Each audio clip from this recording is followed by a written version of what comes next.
Assalamualaikum warahmatullahi wabarakatuh. Apa kabar teman-teman? Semoga kabar tetap baik ya hari ini ya. Oh ya teman-teman, sebelum kita memulai pelajaran, lebih baik kita membaca basmalah dulu ya teman-teman. Bismillahirrohmanirrohim. Semoga pembelajaran kali ini dapat diberkati oleh Allah Subhanahu wa Ta'ala dan dapat diterima juga oleh teman-teman. Nah, pada hari ini kita akan mempelajari tentang tema 3, benda di sekitarku. Subtema 1, mengenal benda di sekitar kita. Pembelajaran 4 dan 5. Dan tujuan pembelajaran pada hari ini yaitu yang pertama, melalui ayat telaah, siswa dapat mengetahui cara mencegah timbulnya sampah dengan benar.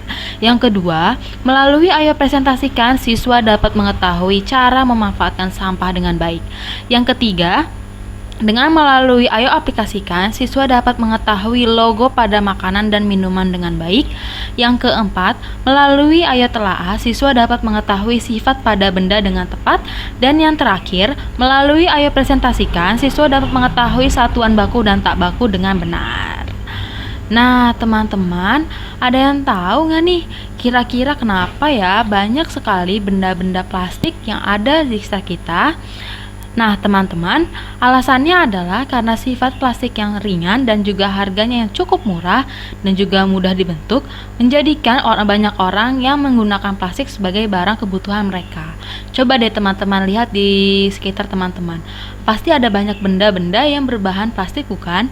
Kalau di sekitar Bunda ada seperti toples, lalu ada juga gelas dan juga tempat makan. Kalau di tempat kalian ada apa saja? Namun, di balik itu semua, plastik juga dapat menimbulkan masalah karena sifatnya yang sulit sekali untuk terurai, menyebabkan plastik menjadi sampah yang sangat mengganggu kehidupan manusia. Nah, maka dari itu teman-teman, kita juga harus membatasi penggunaan plastik dalam kehidupan kita ya teman-teman, karena jika kita tidak mengolahnya dengan baik, kita juga dapat merusak lingkungan yang ada di sekitar kita ya teman-teman. Lalu di sini Bunda akan menyampaikan kelebihan dari bahan-bahan plastik. Kelebihan yang pertama adalah tidak tembus air. Yang kedua, ringan. Bahannya ringan nih teman-teman, jadi barangnya itu mudah dibawa kemana-mana. Yang ketiga, mudah dibawa kemana-mana. Nah, seperti yang Bunda sebutkan pada sebelumnya, karena plastik itu adalah bahan yang sangat ringan, sehingga plastik itu adalah benda yang sangat mudah untuk dibawa kemana-mana. Yang keempat, karena harganya murah. Kita bisa menemui bahan-bahan plastik ini di mana saja teman-teman, termasuk di pasar, di supermarket, ataupun di warung-warung. Dan yang terakhir adalah mudah dibentuk. Ya nggak sih teman-teman suka melihat plastik itu sangat mudah sekali dibentuk, seperti plastik-plastik kresek dan lain-lainnya. Kekurangan dari bahan-bahan plastik yang pertama adalah sulit untuk diurai, yang kedua mudah terbakar, yang ketiga menyumbat aliran air, yang keempat mengandung zat kimia berbahaya, yang kelima mencemari lingkungan, dan yang keenam mencemari laut. Nah teman-teman, kira-kira ada yang tahu nggak ya bagaimana cara mengurangi sampah plastik yang ada di sekitar kita? Nah teman-teman, ternyata kita dapat mengurangi sampah di sekitar kita itu dengan cara yang sangat-sangat sederhana, yaitu kita dapat membawa peralatan makanan dan minum dari rumah milik kita sendiri saat kita jajan ataupun saat kita berpergian. Lalu kita juga bisa membawa tas belanja kita sendiri yang dapat dipakai secara berulang-ulang saat kita berbelanja di warung, pasar, ataupun juga supermarket. Nah teman-teman, kira-kira teman-teman sering menjumpai tidak logo segitiga berwarna hijau seperti ini? Nah teman-teman, ada yang tahu tidak logo apa ini teman-teman? Nah teman-teman, ini adalah lambang dari kemasan makanan dan minuman yang sering kita konsumsi sehari-hari nih teman-teman.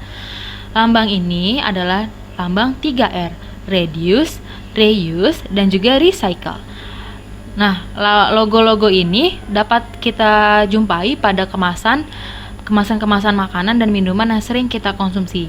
Nah, coba deh sekarang kita lihat di belakang kemasan makanan dan minuman yang sering kita konsumsi sehari-hari. Apakah ada logo seperti ini? Jika ada, tandanya bahan-bahan dan bahan dan kemasan tersebut dapat didaur ulang sebagai mestinya. Nah, teman-teman ada yang tahu nggak nih 3R ini apa aja, teman-teman? 3R itu adalah reduce, reuse, dan recycle. Reduce adalah mengurangi sampah. Yang kedua, reuse. Reuse adalah menggunakan kembali sampah yang masih bisa digunakan. Dan yang ketiga, recycle adalah mendaur ulang sampah yang tidak bisa digunakan menjadi bisa digunakan kembali oleh manusia. Nah, teman-teman, untuk menjalankan reduce, reuse, dan recycle, Bunda punya beberapa langkah-langkah nih teman-teman yang kita dapat coba di rumah. Untuk reduce sendiri ada 4 langkah ya teman-teman, yaitu yang pertama, mengurangi penggunaan kantong kresek. Nah teman-teman, saat kita berpergian ke pasar ataupun ke warung, kita kerap kali diberikan kantong kresek oleh pedagang, bukan teman-teman? Nah, mulai dari sekarang, mulai kurangi ya teman-teman, dengan cara kita membawa tas kita sendiri yang dapat kita gunakan secara berulang-ulang saat kita berbelanja nih teman-teman. Nomor 2, membawa tas sendiri saat berbelanja di warung atau supermarket. Nah, dengan cara bagaimana cara mengurangi penggunaan kantong kresek, yaitu adalah dengan cara membawa tas sendiri saat berbelanja, seperti yang sudah disebutkan ya teman-teman. Yang ketiga, memilih produk yang dapat diisi ulang. Nah teman-teman, di sini siapa saja yang masih suka membeli air kemasan ya teman-teman? Air kemasan itu dibungkus dan dikemas dengan menggunakan bahan berbentuk plastik. Bahan plastik seperti yang kita ketahui adalah bahan yang susah dan sulit untuk didaur ulang teman-teman, karena masa urainya sangat lama. Nah, lebih baik kita membawa tempat minum kita sendiri dan membawa air dari rumah untuk diri kita sendiri. Yang keempat, menghemat makanan dan tidak menyisakan makanan. Hayo teman-teman, siapa saja nih kira-kira yang masih suka membuang-buang makanan dan menyisakan makanan saat makan nih? Lain kali jangan begitu ya teman-teman, karena banyak sekali orang di luar sana yang masih membutuhkan makanan nih teman-teman. Selain untuk mengurangi pencemaran lingkungan, kita juga dapat memberikan sisa-sisa makanan kita punya kepada orang yang membutuhkan. Reuse juga ada 4 langkah-langkah nih. Yang pertama, menggunakan barang dan secara hemat dan dapat dipakai kembali. Yang kedua, mengumpulkan pakaian yang masih pantas untuk dipakai dan disumbangkan kepada orang yang membutuhkan. Yang ketiga, menggunakan sisi kertas yang masih kosong untuk menulis. Yang keempat, menjual atau memberikan sampah yang terpilah kepada pihak yang memerlukan. Yang ketiga, ada recycle. Recycle juga ada beberapa langkah, yaitu berpartisipasi dalam mendaur ulang kertas, botol plastik, atau kaleng. Yang kedua, mengumpulkan dan membuang barang yang tidak terpakai di pasar loak. Yang ketiga, memilih produk dan kemasan yang dapat didaur ulang dan mudah terurai. Nah teman-teman, ternyata kegiatan mendaur ulang merupakan salah satu kegiatan yang menunjukkan bahwa kita adalah peduli kepada bumi kita tercinta nih teman-teman, agar alam ini tetap terjaga, terpelihara, dan terhindar dari segala pencemaran yang ada. Maka kita harus mengurangi penggunaan plastik dimulai dari sekarang nih teman-teman. Kalau kita masih tetap boros, berarti kita belum peduli terhadap bumi kita nih teman-teman. Lalu melakukan daur ulang ini juga merupakan salah satu sifat yang disukai oleh Allah Subhanahu wa taala loh teman-teman, karena sesungguhnya Allah Subhanahu wa taala tidak menyukai orang-orang yang berbuat kerusakan. Nah, teman-teman, dengan teman-teman menjaga lingkungan dan mendaur ulang sampah, maka teman-teman sudah melakukan kegiatan-kegiatan yang Allah Subhanahu wa taala sukai. Lalu ada jenis-jenis sampah. Jenis-jenis sampah itu ada 2 macam nih teman-teman, yaitu sampah yang tidak dapat didaur ulang dan sampah yang dapat didaur ulang. Sampah-sampah yang tidak dapat didaur ulang adalah karet, logam, dan juga kaca nih teman-teman. Lalu untuk sampah yang dapat didaur ulang adalah plastik, kayu, dan juga kertas. Meskipun kaca, logam, dan juga karet tidak dapat diperbarui dan juga tidak dapat didaur ulang, tapi benda-benda tersebut juga cukup berguna untuk di kehidupan manusia, teman-teman.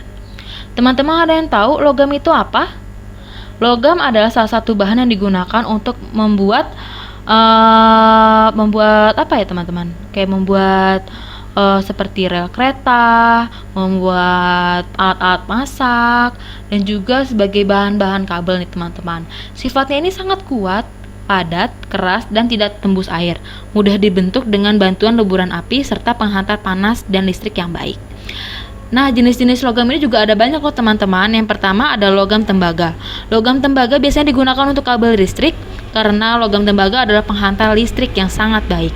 Yang kedua ada logam aluminium.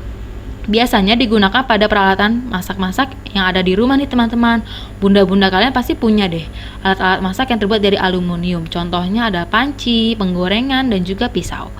Lalu yang terakhir ada logam baja. Logam baja merupakan jenis logam yang sangat kuat karena biasanya digunakan untuk membuat rel kereta api dan juga tiang listrik pada kehidupan kita.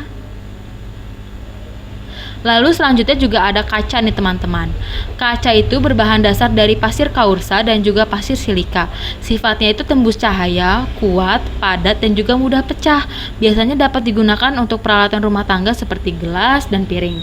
Lalu juga ada barang-barang yang di sekitar kita yang terbuat dari kaca seperti jendela dan juga akuarium. Lalu yang terakhir juga ada karet nih teman-teman. Karet sendiri merupakan bahan olahan dari getah pohon karet. Karet biasanya digunakan untuk mengikat suatu benda seperti makanan pada kehidupan kita sehari-hari. Sifatnya sangat lentur, kedap air, kuat, dan tidak menghantarkan panas. Nah teman-teman, ada yang tahu nggak nih? Kira-kira kita bisa loh mengukur karet, logam, dan juga kaca melalui pengukuran baku dan juga tidak baku. Apa sih bedanya pengukuran baku dan tidak baku? Yang pertama, pengukuran baku. Pengukuran baku adalah satuan di mana pengukuran dapat diterima secara akurat, gunanya untuk menyeragamkan hasil pengukuran yang telah disepakati oleh para ilmuwan. Jadi, kalau pengukuran baku adalah pengukuran yang sudah sangat akurat dan dapat dipercaya. Biasanya pengukuran baku bisa dilakukan dengan suatu benda, teman-teman. Contohnya panjang. Panjang itu dapat diukur dengan penggaris. Lalu yang kedua ada pengukuran tidak baku.